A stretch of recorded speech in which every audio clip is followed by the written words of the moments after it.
I'm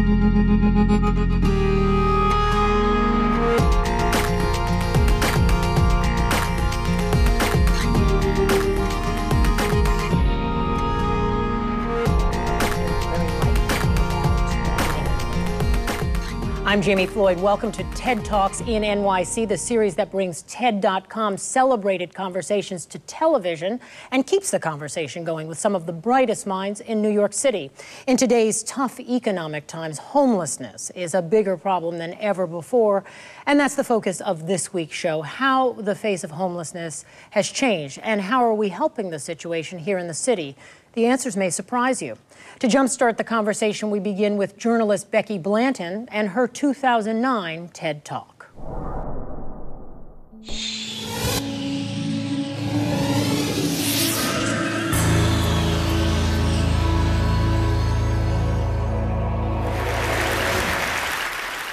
I'm a writer and a journalist, and I'm also an insanely curious person.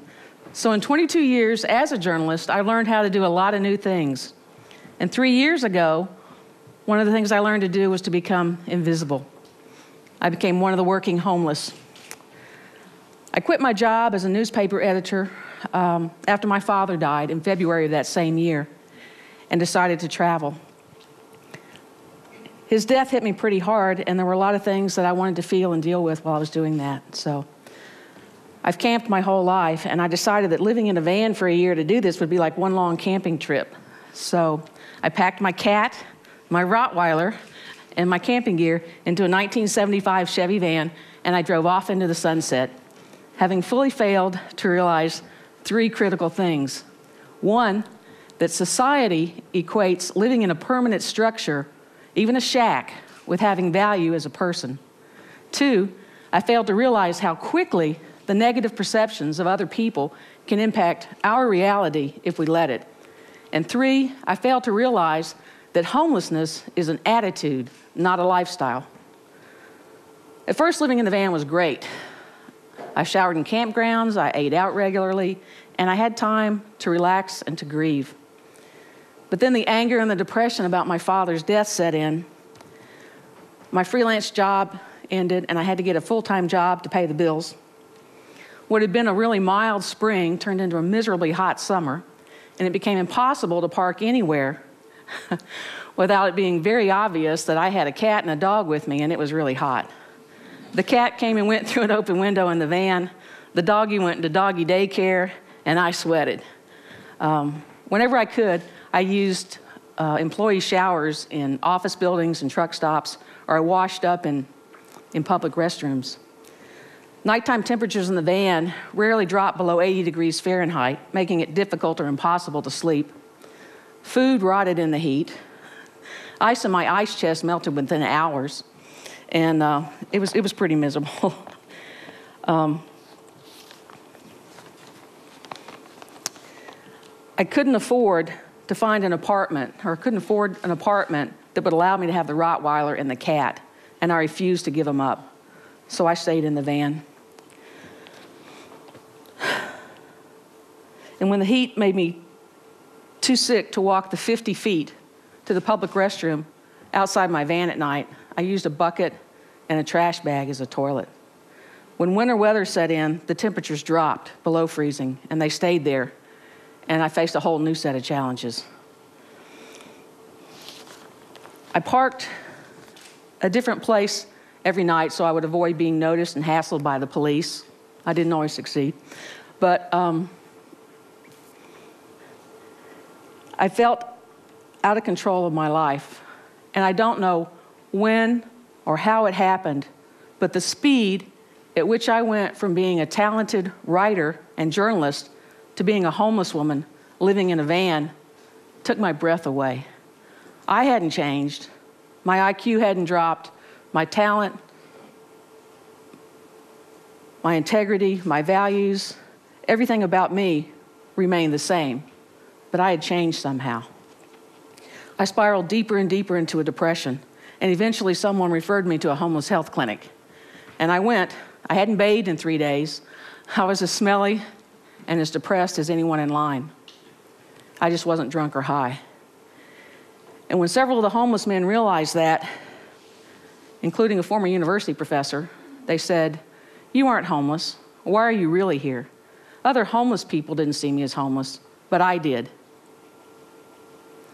Then the professor listened to my story and he said, "You have a job. You have hope. The real homeless don't have hope." A reaction to the medication the clinic gave me for my depression left me suicidal, and I remember thinking, if I killed myself, no one would notice.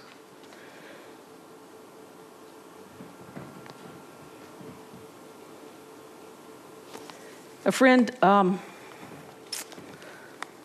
told me shortly after that she had heard that Tim Russert, a nationally renowned journalist, had been talking about me on national TV.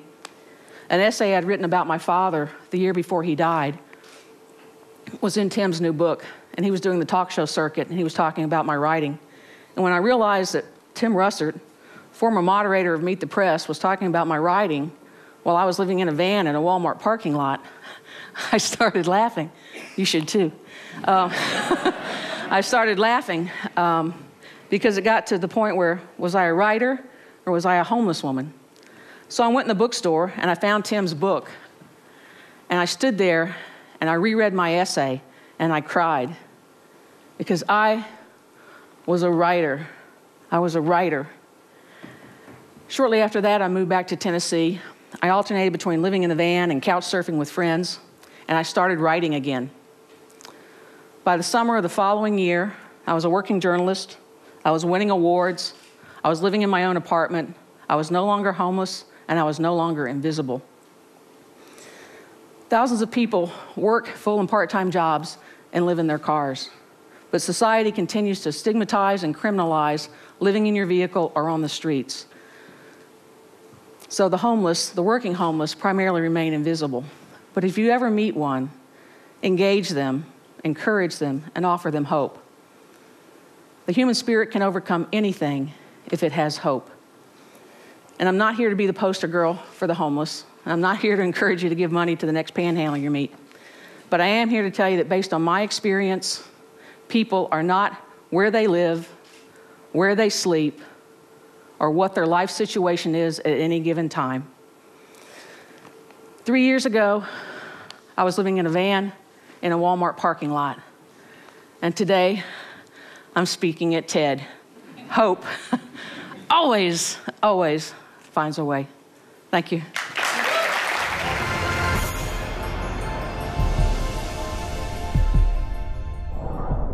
Powerful stuff, and with me in the studio to share their perspective on this TED Talk is homeless teen turned advocate Orayne Williams, Nourishing NYC founder Gina Keatley, and Barbara Brancaccio, spokesperson for the city's Department of Homeless Services. Welcome to you all. Thanks for having us. Well, I think the best place to start, Barbara, is with you. Let's talk very broadly, the definition of homelessness here in New York City. What is it, and what is the city doing to help the homeless? Well, the Department of Homeless Services in New York City, the mandate for our department is to prevent homelessness whenever possible. So working with families before they ever come into the system to keep them in their homes and in their communities through an array of services, including financial services, eviction prevention services, and counseling services. When that's not possible and families come into the shelter system, there's a process. The shelter system is specifically for people who have no other housing options. So, for example, the city of New York is the only city in the United States that has a mandate, excuse me, a mandate to shelter, which means that we must provide temporary housing for people who have no other housing options. And then, of course, there are additional services for people who are street homeless, which is a very different population from those people who are living in the shelter system.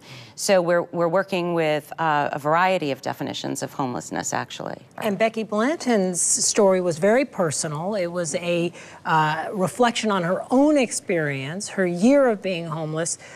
Gina Keatley, what was your reaction to her TED Talk? I have to say that I thought I can understand and sympathize with her issue with her father.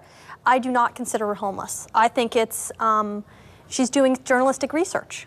for a year. So I think that when you decide I'm going to take a year and essentially pretend to be homeless, and you do have options of staying with someone else, or you have options of working. In addition to that, I mean, she's using services that are set aside for people with absolutely no resources. So I'm not in love with it. I can respect her as a journalist for doing that, but I wouldn't define it as that. So, Orayne, you were homeless as a teenager. Now you're an advocate for the homeless. Do you agree with what Gina said, or do you have a different personal reaction to Becky Blanton's TED Talk? I have to say I agree with what Gina said, because I feel like if you have a choice, and then if you made the choice to not be in your house, then I don't think that should be defined as, being homeless. I feel like the definition of homeless should be somebody that did not have a choice, that did not have another resources or somewhere, and then end up living on the street or in a shelter system. But it did sound as though she suffered from depression, and at some point at least felt as though she had no way out of her situation. I can relate to that emotion because I too felt depressed and felt like I didn't have any other, way out, any resources. But my situation, I would say, is different because I didn't decide to move in a shelter. I didn't want to move in a shelter. I didn't want to live that lifestyle. I think it's very realistic that some people who come to the door of the single adult shelter system are suffering from depression. There's no question about that. The similarities are slightly different in the sense that Becky is someone who was able to really transform and develop a level of compassion. And then, of course, 5 or 6 months later, she was giving a TED Talk. So it was very apparent that she had a lot of resources, both personally and emotionally, to really recover from whatever that experience or transformation was, but have the kind of compassion where she's able to talk to people about homelessness in a way that they can understand, and that's wonderful. Yes. At the same time, in New York City, that's not exactly realistic in terms of who the population is. And that's not to say that people who aren't in the system don't have a transformative experience or really persevere and go on to do amazing things, because some people do. But in this case, if she had come to our door, maybe with a family member, we might have suggested that she reconnect with a family or a friend rather than be in her car or access services for depression. So there are some people who choose not to access services and want to go down that path. Which gets me back to your story, Orayne. Tell us a little bit about how you became homeless as a teenager. Believe it or not, it stemmed from a landlord issue, and then before you know it, my mother and my younger sister, who was 5 months, and at the time I was 17, was on a train going to the Bronx to the PATH department to be registered in the homeless system. And, at the time I felt, helpless, like I couldn't help my mother. Now, Gina, I marveled that this all started as a landlord-tenant dispute. You have started now your program, Nourishing NYC. You probably are less surprised than I that something that starts out for a family of 3, a single mother with 2 children, as just a landlord-tenant dispute, flourishes into a homelessness situation. Definitely, and I think that the face of homelessness is a wide variety. And I'm not sure if you have this in your notes, but the reason why I opened Nourishing NYC is because as a child, I experienced homelessness myself. And I think that when they see a short, white, well-educated woman, I am not what they think of as the typical homeless person. So I think that his story, and there's so many varieties of stories. And we work with homeless and low income, people that are right on the edge. So I think what it comes down to is that he's a great example of people who are learning to use resources, from other organizations like Nourishing NYC and throughout New York, to really make a difference and to make a significant change. Because these things do happen, but it's about never giving up and about not letting this one situation control your entire life. And will you say a little more, if you don't mind, about your own experience? Orayne spoke of his feeling of helplessness. He was a bit older, but do you remember much of your own feeling? I had a very specific, very unique experience where my family had legal issues. And so from 4 to 14, I was essentially homeless, living in houses, living in different locations. And I'll give you this great example of how you know, the city is underfunded, organizations are underfunded, and any time that people can use resources within a community, sort of the better. And of course, they can go to resources provided by people like you who are not necessarily directly affiliated with government services. But what are some other resources that can be available to families like yours or Orayne's? Well, for organizations like mine, what we really try to do is connect people who are low income and have poverty with nutrition. Because there's a big connection, and you look and see a wide variety of homeless people that are obese. And it's become such an issue with poverty and obesity that we really had to come in and do something about it. And that's really what we do. We have volunteer opportunities. We're always searching for sponsors. So if people want to get involved, they can. And Barbara, let's talk a little bit about it. We talked about the shelters. That is certainly a thing that makes New York City, I think, distinct from other areas of the country. What other resources is New York City offering to its homeless community? New York City is the first big city in America that's implemented nutritional standards in all of our meal programs. New York City delivers 260 million meals every year through the schools, through senior centers, through correctional facilities, through the Department of Homeless Services. And in the last 6 years, we've implemented nutritional standards, which are now a model for the country. And people should know, we always hear about that in the context of the schools, but this applies to all of these other places you've mentioned as well. Correctional facilities, right. Health and Hospital Corporation, which is the public hospitals in the city. So there's and the homeless shelters. That's absolutely correct. So there is a nutritional standard which has been transformed in the city so far. Additionally, we've worked very hard to increase the number of people who access food stamps, which is now called SNAP. So, for example, when I started working a few years ago at the Human Resources Administration in 2006, it was 1.2 million people were on food stamps, and today, in 2011, 1.8 million people are on food stamps. So increasing people's ability to access that EBT card, which makes it easier than ever for them to be able to go into any of the thousands of locations in New York City to be able to access food is critical. And using food stamps as a work support, so if you are a low wage earner, you could bolster your income by having that extra money, whether it's $200, $100, $300 for larger families. It's more money, and you're able to use that for food. Additionally, there are green carts throughout the city, which I know that you are really utilizing. And we're able to use food stamps and the SNAP, the EBT card, at these green markets. And now there are incentives additionally for tax incentives for businesses, food businesses, to develop in what we call these food deserts, the areas of the city that that low-income people are living in, but at the same time don't have access to good food. And there are also incentives for bodegas and supermarkets and so forth, and working with nonprofit organizations. So inside the shelters, when people come into the shelter, even though our priority is to offer temporary emergency housing or temporary emergency shelter, the social workers who work there, and I think that you could speak to this best, I mean, this is a group of people that go into this business because it's a vocation, it's a calling.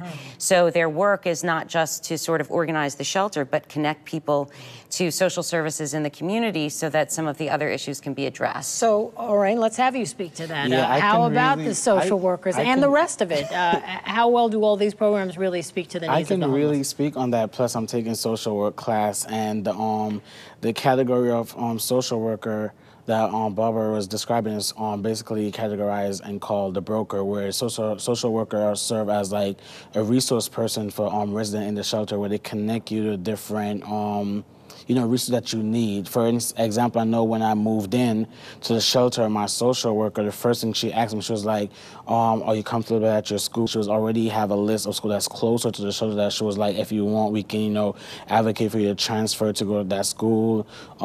She introduced me to a lot of male empowerment program, SAT prep programs, college now program, and then it was so resourceful. She would come to my mother and then, set up meetings between my mother and the case manager, or I think the work manager, whatever the title is, for my mother to like try to get a job or something. But I think they have so many resources. The social workers within the shelter system are well connected outside of the walls of the shelter to like the Department of Education, to maybe different hospitals, to the counseling centers, counseling school centers, and they play. I remember at one point my social worker came to my school to advocate for me when I was facing a hard time. At one point, lashing out in school, where I was facing, I think, some suspension or something like that. And she came there and she advocated and she, talked on behalf of me. So I think they're pretty helpful. They serve really well as people who, connect you to resources. But in the end, it was something inside of you Definitely. that pulled you out of all of this and motivated you now to do your own thing, to become an advocate and to start your own organization. Tell us about this new direction in your life and what you're doing now and why. Definitely, and you're correct. You can't solely depend on the social worker. It have to be a drive inside of you that want to overcome. Exactly, a calling. And my drive was that my only way out of this predicament is through a higher education. So despite my circumstances, despite not having, because at one point I was in the family shelter with my mother, and then she threw me out of that shelter, so now I was in a shelter as an unaccompanied youth by myself. So despite the support of family members, I knew that my only way out of this predicament was through a higher education, so I wanted to go to college, and because of that, I worked unflinchingly and unfailingly in my class, on my SAT, and my different exam. And I'm in college now, my second year of college, and I'm currently the founder and chairperson of PPM, which is an acronym for Progressive People Movement. And we recently got incorporated September 2nd. And currently seeking 501c3 status.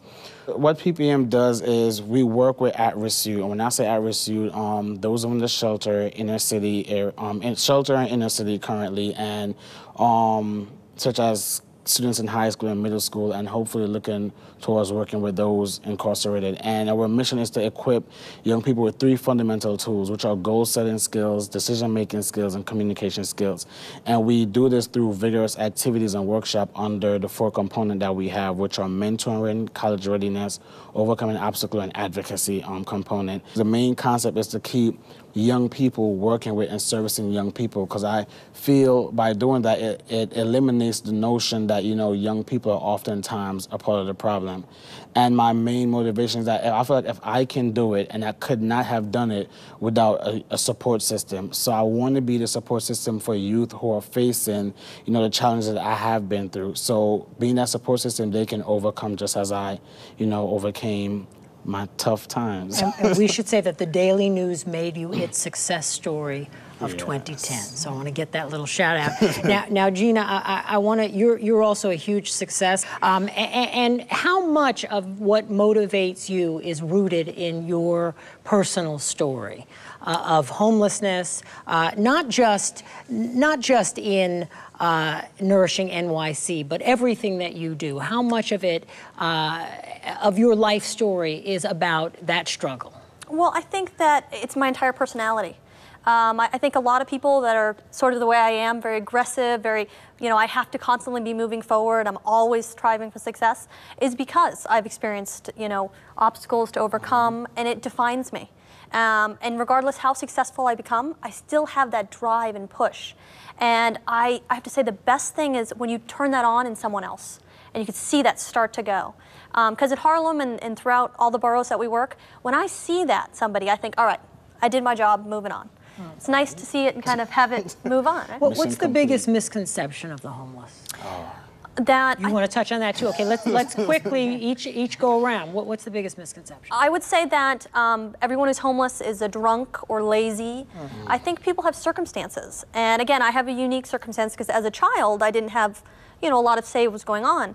But it's really, if it hasn't touched you, I'm sure it's touched someone that you know, and it's really everywhere. I think that's what people would probably have the most misconception. Orayne, biggest misconception? The biggest misconception is people believe in and thinking that homelessness have an image. Homelessness does not have an image. Not because you're homeless, you're gonna walk around with ripped up clothes, dirty clothes, the same clothes for for several weeks. And homelessness does not have an image, and anyone can be homeless. You can be coming home from work, driving in your Benz, have a beautiful day at work, and come just in time to see a house on fire and you don't have enough money to move into a new apartment right on the spot and you have to go into a temporary housing. That's why it's called temporary housing. It's not permanent housing. You don't live in a shelter for the rest of your life. So it doesn't define you. Barbara, what's the biggest misconception of the home? Well, I definitely have witnessed many, many misconceptions, particularly in my job. So I think one important misconception is that the street homeless and the population in the shelter are the same, or people who are living on the street are coming into the shelter. That is what people see every day, and so that's what they think homeless is. People who are living on the street have many problems. They have mental health issues, they have substance abuse issues, and they are approached on a regular basis by outreach teams. When you call 311 and say that there's a homeless person on the corner of your block, we send an outreach team out immediately. And in many cases, our outreach teams have relationships with those people for years on end. They know who they are, they know where they live, even though they're on the street. And that's a unique population. The people who are in the shelter are, again, another unique population. I think that there is also a misconception that people who are living in shelter don't want to work, or they can't work for some reason. And while they many people may not have jobs when they come in to shelter, they do indeed want to work. Everyone wants to work, especially in New York City, and especially in the United States. I mean, now more than ever, people talk about wanting jobs, but it's not possible to survive in the city without some income source, whether it's SSI or public assistance. And our main priority is when people come into the family shelter system is to link them with employment in some way to get that ball rolling, so that even if it's a low-wage job, there is the ability to develop some kind of a momentum, employment history, so that you can go on and at some point you are able to sustain yourself independently in the community. That's what people want. They want to be independent and they want to be working. How do we end the cycle of homelessness? Well, we cannot control the front door. There are many reasons why people become homeless, and I think that we've discussed a variety of them. Some of them are economic, some of them are mental health issues, and I think that the city of New York has to be able to provide for all of those people under all of those circumstances. I think we need to continue to connect people with jobs. And I think that we need to work very hard, and we are working very, very hard to try to prevent it to begin with. So if people think that they might be encountering homelessness, or they might be having a problem with their landlord, or facing eviction, or they're not able to pay their bills, they need to be able to access the services that we're providing first, so that we could prevent them from coming in the door to begin with. And I think that those people who have children, or they have the instinct to sort of follow the path that you're talking about, to get really connected with empowering resources, to connect to great health, that's another path. But and we can connect those people to this sort of the nonprofits and the community partners that we have. But for the most part, the city is really focused on prevention and employment, and that's the direction that we're going in. Well, no better place to end. Thank you so much, Barbara Brancaccio. Thank you. Gina Keatley, Orayne Williams, all for being here. And that is our show. Join me next time for more compelling conversation on TED Talks in NYC. And we leave you with some of our other TED Show panelists. Here's what they had to say when we asked, what lifestyle changes have you made since the downturn in the economy? Thanks for watching. I'm Jami Floyd. I bike to work. Public transportation. Trying to get more natural forms of exercise. Not eating out as much. I just end up talking about and caring more about people who are less fortunate than me. I work harder. I read a lot more economics. Trying not to spend money on frivolous things.